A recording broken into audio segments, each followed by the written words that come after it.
Friends, ఈరోజు అయితే మీకు వెరైటీ కర్రీ అయితే చూపించడానికి ముందుకు వచ్చాను. మసాలా ఎగ్ కర్రీ అంటే ఎగ్లో మనం మసాలా పెట్టి ఏ విధంగా చేస్తామో ఇప్పుడు చూపిస్తున్నాను.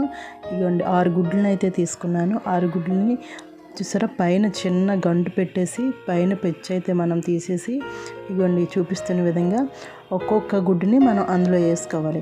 ఈ 6 గుడ్లని కూడా అలాగే ఆ గుడ్డు తొక్క అనేది పైన పడేయకూడదు, బయట పడేయకండి. మళ్ళీ మనం మసాలా అన్నీ పట్టించేసి మళ్ళీ అందులోనే వేస్తాము. ఇదిగోండి అందుకనే ఎక్కడ బ్రేక్ అవ్వకుండా ఓన్లీ పైన మాత్రమే బ్రేక్ చేసేసి మనం ఈ విధంగా అక్కడ పైన హోల్ చేసుకొని ఇలా అయితే చేసుకొని ఇవ్వండి. ఈ 6 గుడ్లని అయితే ఇందులో వేసేసాము.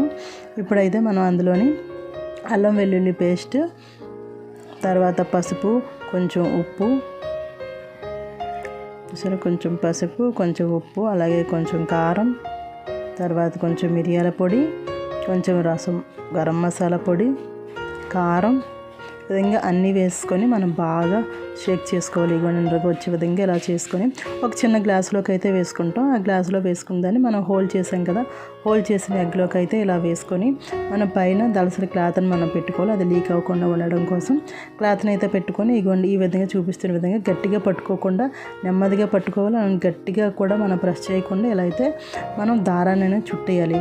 దారాన్ని ఎక్కడ లీక్ అవ్వకుండా దారం అనేది ఇలాగా నెమ్మదిగా చుడుతూ రావాలి. కత్తెరతో లాస్ట్లో కట్ చేసుకుంటే ఈ విధంగా అయితే 6 గుడ్లు రెడీ అయిపోయి అయితే వీటిని మనం మామూలుగా ఎలా అయితే గుడ్లు ఉడకబెట్టుకుంటామో అలాగే నీటిలో గుడ్లు వేసుకొని మనం ఇగోండి ఇలా నిలబెట్టుకొని మనం అయితే గుడ్లని ఉడకబెట్టుకుంటాం. కాకపోతే మొత్తం హైలో కాకుండా కొంచెం వేడెక్కిన తర్వాత మనం సిమ్ చేసుకుంటాం.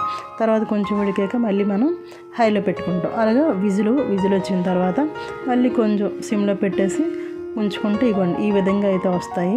ఇంకా బాగా వస్తాయి కానీ ఇంకా దళసరి క్లాత్ పెట్టాలి. నేనైతే ఈ విధంగా ట్రై చేశాను, ఒకసారి మా అమ్మతో చేశాను, చాలా చాలా బాగా వచ్చాయి. మీకు కూడా చూపిద్దామని చెప్పేసి నేనైతే మేము ముందుకు తీసుకొని వచ్చాను.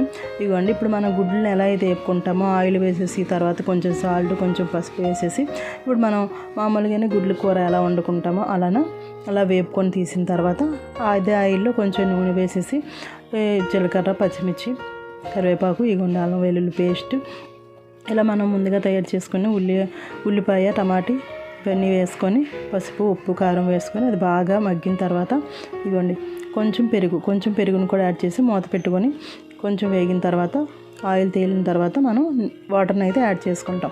వాటర్ యాడ్ చేసుకున్న తర్వాత ఇవ్వండి మనం ఈ గుడ్లను అయితే రెడీ చేసాం కదా, ఈ వేపిన గుడ్లను కూడా ఇందులో వేసేస్తాం.